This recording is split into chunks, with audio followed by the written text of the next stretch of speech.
एक बार फिर से आप सभी का बहुत बहुत स्वागत है।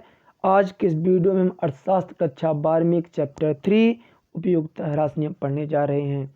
इसके पहले मैंने आपको चैप्टर 1 और 2 करा दिया है। आज हमारा चैप्टर 3 शुरू हो रहा है, ठीक है। तो चलिए सबसे पहले जान लेते हैं उपयोगिता का अर्थ। उपयोगिता का अर्थ क्या होता है।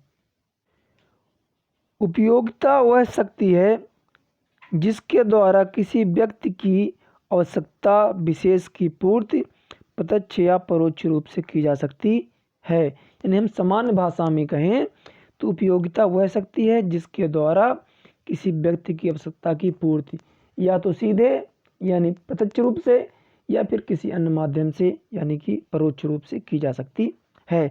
लेकिन अर्थशास्त्र की भाषा में, अर्थशास्त्र में उपयोगिता से तात्पर्य किसी वस्तु या सेवा की आवश्यकता पूर्ति की शक्ति से होता है, चाहे वह वस्तु लाभदायक हो या वह हानिकारक हो।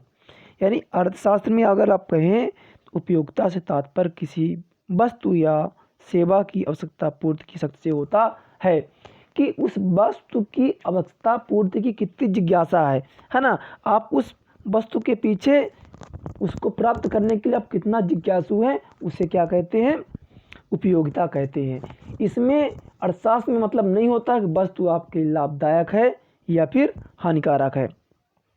जैसे देखिए शराब का सेवन, उदाहरण थोड़ा समझते हैं एक एग्जाम्पल। शराब का सेवन स्वास्थ्य के लिए हानिकारक होता है, परंतु एक शराबी के लिए शराब भी उपयोगिता रखती है क्योंकि वह आवश्यकता की पूर्ति करती है।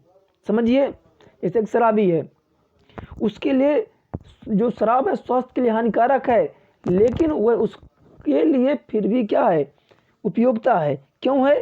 क्योंकि उसको उसकी आवश्यकता है, वह जाके शराब खरीदेगा। उसके अंदर इच्छा शक्ति है शराब को खरीदने की, चाहे वो किसी भी तरह से खरीदे, वह शराब को खरीदेगा। क्योंकि उसके अंदर जब किसी चीज़ को लेने की जिज्ञासा आपके अंदर ज़्यादा होती है तो उसकी उपयोगिता बढ़ जाती है, ठीक है ना। तो समझिए आप उपयोगिता का अर्थ कि उपयोगिता से तात्पर्य किसी वस्तु या सेवा की आवश्यकता पूर्ति की शक्ति से होता है कि जो वस्तु है या सेवा है वो आपके लिए कितना आवश्यक है। अगर आपके अंदर जिज्ञासा उसके प्रति ज़्यादा है कि आपको लेना ही है तो उसकी उपयोगिता सर्वाधिक है। अगर जिज्ञासा कम है तो उपयोगिता कम है। यानी कि किसी चीज़ को लेने की चाह है, कितनी आपके अंदर इच्छा शक्ति है उस चीज़ को लेने की, वही हमारी क्या है, उपयोगिता है। आगे बढ़ते हैं, चलिए। अब जॉन रॉबिन्स के शब्दों में, अभी हमने देखा था, अब देखते हैं जॉन रॉबिन्स ने क्या कहा उपयोगिता के बारे में। चलिए देखते हैं। तो उपयोगिता वस्तु का वह गुण है जिसके कारण व्यक्ति इन्हें खरीदना चाहते हैं तथा यह तथ्य कि लोग वस्तुओं को खरीदना चाहते हैं दर्शाता है कि उनमें उपयोगिता है। यानी कि जॉन रॉबिन्स ने कहा कि उपयोगिता वस्तु का वह गुण है जिसके कारण व्यक्ति उसे खरीदना चाहते हैं। यानी समझे आप कि जो उपयोगिता है वस्तु का गुण है जिसके कारण लोग उसे खरीदना चाहते हैं। जैसे आप मान लीजिए आपको मोबाइल खरीदना है तो आपके अंदर मोबाइल की उपयोगिता है, मोबाइल की ज़रूरत है, आपके अंदर जिज्ञासा है मोबाइल खरीदने की। तो समझे कि रॉबिन्स कहते हैं, जॉन रॉबिन्स, उपयोगिता वस्तु का वह गुण है ना। ये वस्तु में गुण पाया जाता है जिसके कारण व्यक्ति ने खरीदना चाहते हैं। अगर वस्तु में कोई गुण नहीं तो उसे कोई नहीं खरीदेगा। कहीं ना कहीं जो वस्तु है उसके अंदर एक गुण होता है जिससे आप खरीदने जाते हैं। जैसे मोबाइल हो गया, उसमें क्या है, आप बहुत सारे गाने सुन सकते हैं या वीडियोज देख सकते हैं या किसी से बात कर सकते हैं, तो उसके अंदर वो गुण है। उसी गुण को देखते हुए हम क्या करते हैं, वस्तु को खरीदते हैं, है ना। अगर आप कोई पत्थर दे दे तो आप नहीं खरीदोगे क्योंकि उसकी उपयोगिता नहीं है। लेकिन आप घर बना रहे हो तो वो पत्थर आपके लिए जरूरी है, तो आपकी उपयोगिता है कि उसे आप खरीदना चाहोगे। अब चलिए देखते हैं उपयोगिता की विशेषता कि उपयोगिता की विशेषता क्या क्या है। पहला, उपयोगिता एक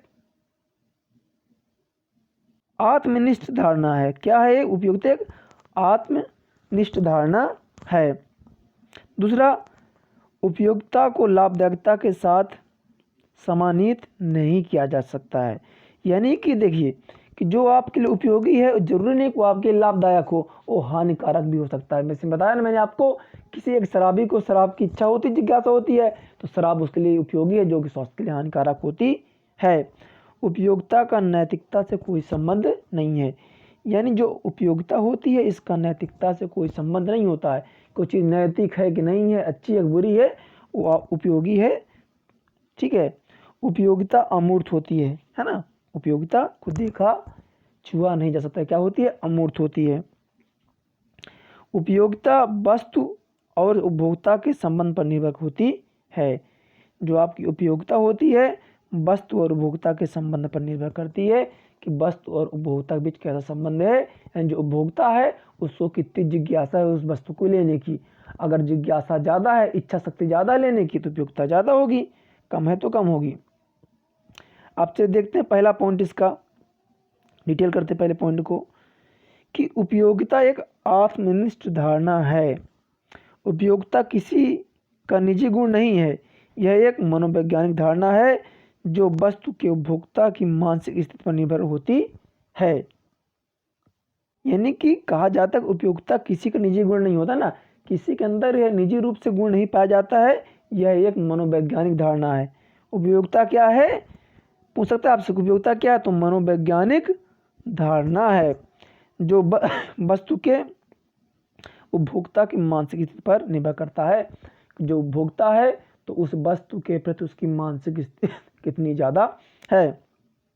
अगर एक शराबी है, उसको शराब चाहिए, लत बहुत ज़्यादा है, तो वह शराब के लिए ले जाए, उसके लिए उपयोगिता क्या हो जाएगी, ज़्यादा हो जाएगी। या फिर जैसे आप पढ़ रहे हैं, आपकी परीक्षा आने वाली है, तो आपके लिए किताबों की उपयोगिता काफ़ी ज़्यादा बढ़ जाएगी।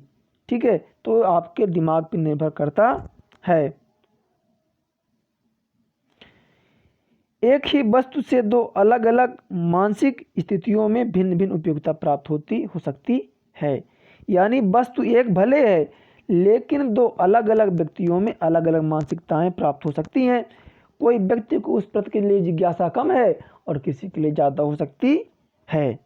ठीक है, मान लीजिए जैसे खाना ही है, ठीक है, खाना है, दो व्यक्ति हैं, जिसको भूख ज़्यादा लगे उसके लिए उसकी उपयोगिता ज़्यादा है, और जिसको भूख कम लगी है तो उसके लिए उसकी उपयोगिता क्या है, कम है। दूसरा देखते हैं, उपयोगिता को लाभदायकता के साथ समानित नहीं किया जा सकता।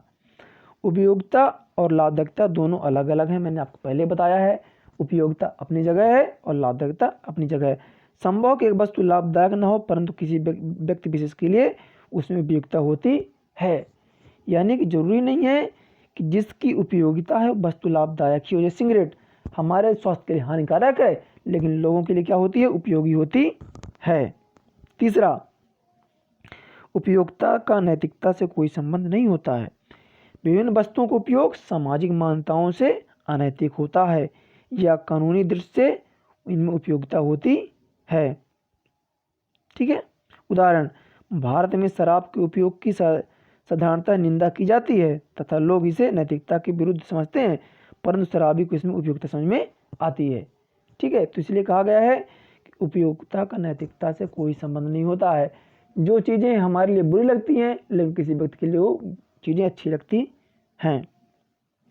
उपयोगिता अमूर्त होती है, यानी उपयोगिता कोई भौतिक स्वरूप नहीं होता है।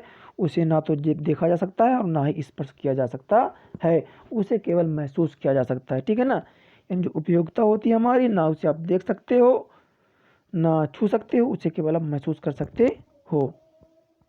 पांचवा, उपयोगिता वस्तु और उपभोक्ता के संबंध पर निर्भर होती है। यानी सभी वस्तुएं सभी व्यक्तियों के लिए प्रत्येक समय समान रूप से उपयोगी नहीं होती है। यानी जितनी वस्तुएं हैं सभी के लिए समान रूप से उपयोगी नहीं है। उदाहरण, पानी एक प्यासे व्यक्ति के लिए उपयोगी है, परंतु उस व्यक्ति के लिए नहीं जो कि प्यासा नहीं है। जैसे आप पानी समझ लीजिए, अब दो व्यक्ति हैं या चार लोग हैं, जिनको प्यास ज़्यादा लगी उनके लिए पानी ज़्यादा उपयोगी है, और जिनको प्यास नहीं लगी उनके लिए उस समय पानी उपयोगी नहीं है। ठीक है, अगर ऐसे ही आप वीडियो चाहते हैं तो आप कमेंट करके बताइए कि आपको वीडियो पसंद आ रहा है। इसके आगे मैं अगले पार्ट में आपको प्रोवाइड कराऊंगा।